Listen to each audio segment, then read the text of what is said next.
시작입니다.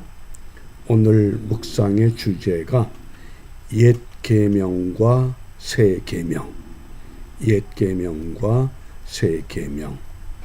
우리가 매일같이 요한일서 전체를 한 번씩 정독합니다. 이 말씀은 우리가 일생 동안 계속해서 반복해야 할 말씀입니다.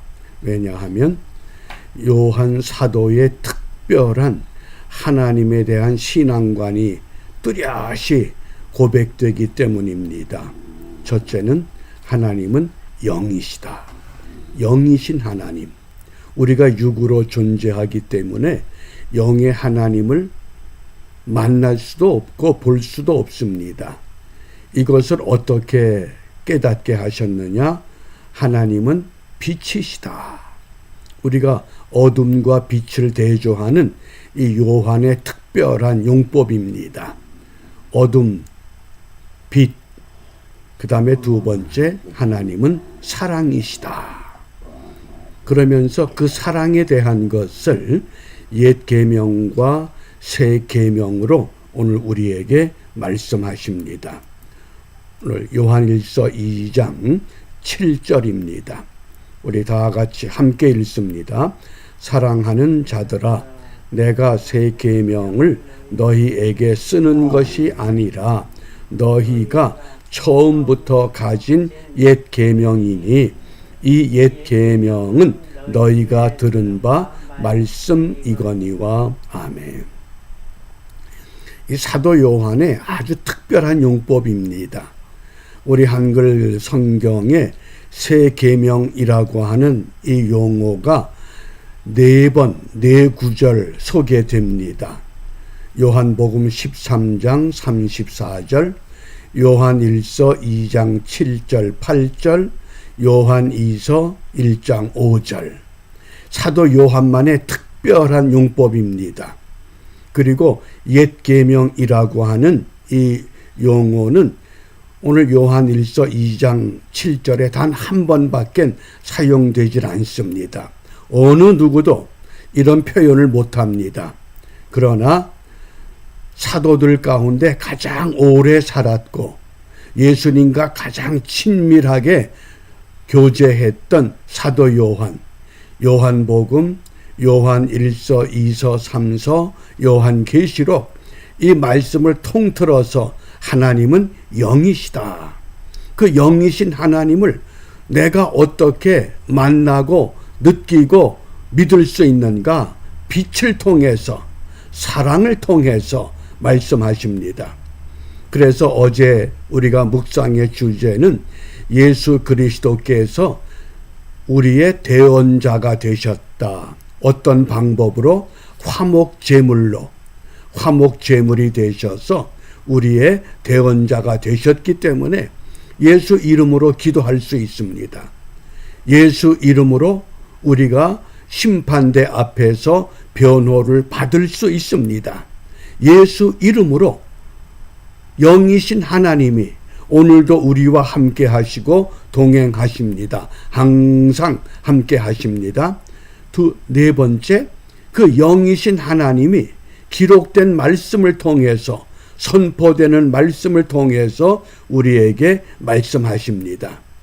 그런데 이것이 옛 계명과 새 계명이다. 차이가 없다는 겁니다.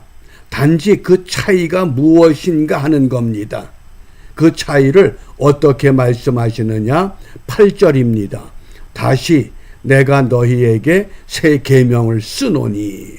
이제까지 한 모든 말씀이 계명입니다. 그런데 그 모든 계명이 다시 내가 너희에게 새 계명으로 쓴다. 저에게와 너에게도 참된 것이라. 이는 어두움이 지나가고 참 빛이 벌써 비침이니라. 여기 다시라고 하는, 팔린이라고 하는 이 단어가 좀 더 정확하게 7절과 8절 성경 전체와 연결하기 위해서는 그럼에도 불구하고 이렇게 번역하면 합당합니다. 이제까지 옛 계명을 말씀했는데 그럼에도 불구하고 내가 다시 너희에게 새 계명, 새로운 계명이 아니라 다시 이 사랑을 강조하는 까닭은 무엇 때문에? 어둠이 지나가고 참빛이 비쳤기 때문에. 어둠은 뭡니까? 율법이라고 하는 그 조항, 10가지 10계명을 하나님이 주셨고 그 10가지 계명을 613가지 조항으로 만들었습니다. 그러니까 이 조항들을 만들면서 긍정적인 조항과 부정적인 조항을 구별해 놓은 겁니다. 그렇게 생각하지 말고 하나님은 빛이시야. 하나님의 이름으로 대언자가 되시는 예수 그리스도의 이름으로 가자는 겁니다. 그래서 예수님께서 이 새 계명을 어떻게 말씀하십니까? 새 계명이라고 하는 것, 오늘 우리가 이 참빛이 오늘 우리에게 어떻게 나타나야 되는가? 첫 번째, 요한일서 4장 9절입니다. 하나님의 사랑이 우리에게 이렇게 나타난 바 되었으니 하나님이 자기의 독생자를 세상에 보내심은 저로 말미암아 우리를 살리려 하심이다. 이 말씀이 요한복음 3장 16절하고 직접적인 연관이 됩니다. 하나님이 세상을 이처럼 사랑하사 독생자를 주셨으니 이는 저를 믿는 자마다 멸망하지 않고 영생을 얻게 하려 하심이다. 우리를 어떻게 살리셨습니까? 예수를 믿음으로 영생을 얻게 하시는 것, 그것이 참빛의 사랑, 하나님의 사랑, 누굴 통해서? 예수 그리스도를 통해서. 그것이 바로 새 계명의 완성돼 가는 첫 번째 과정이었습니다.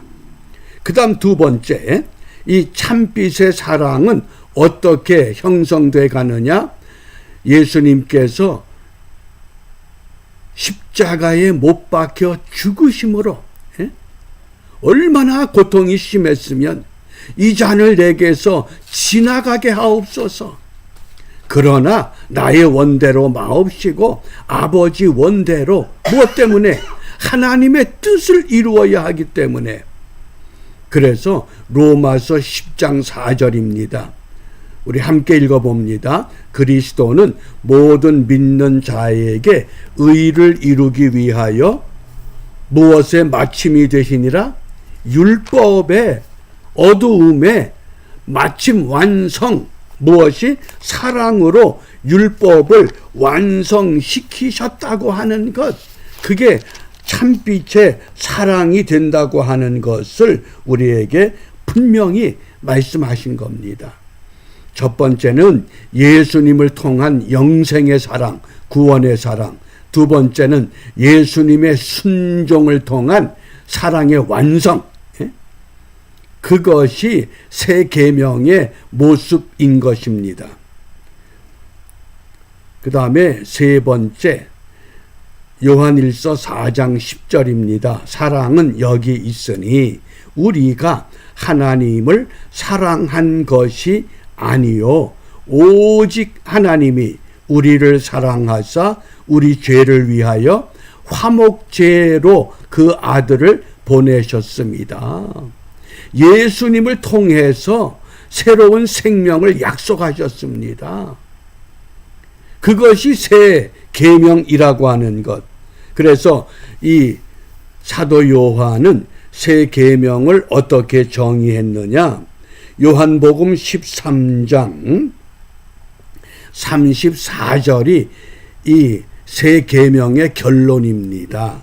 새 계명을 너희에게 주노니 서로 사랑하라.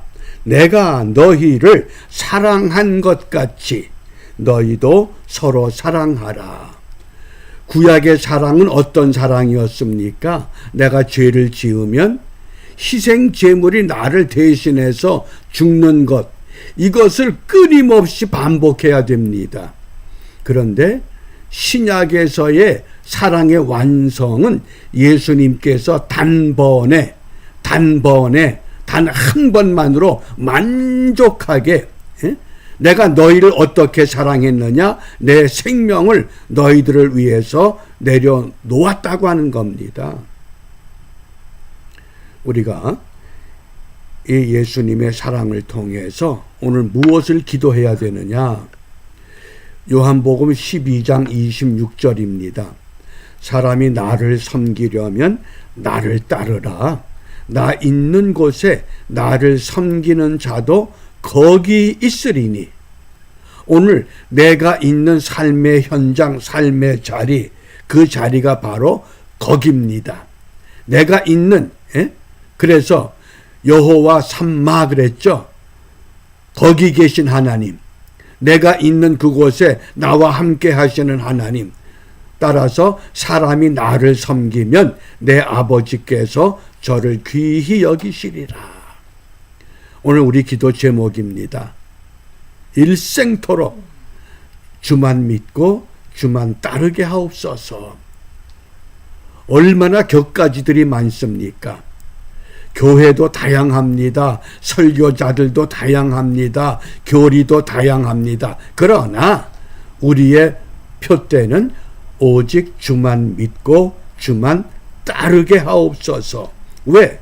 참빛의 사랑이 예수님을 통해서 우리에게 화목제물로, 대속제물로 주어졌기 때문에, 참빛의 사랑이 예수님의 순종을 통해서 완성되었기 때문에, 참빛의 사랑이 오늘 우리 모두에게 새 생명의 삶을 결단하라고 촉구하기 때문에 우리가 오늘도 이러한 믿음으로 하나님 앞에 더 가까이 나아가는 은혜의 하루가 되시기를 바랍니다. 기도하겠습니다.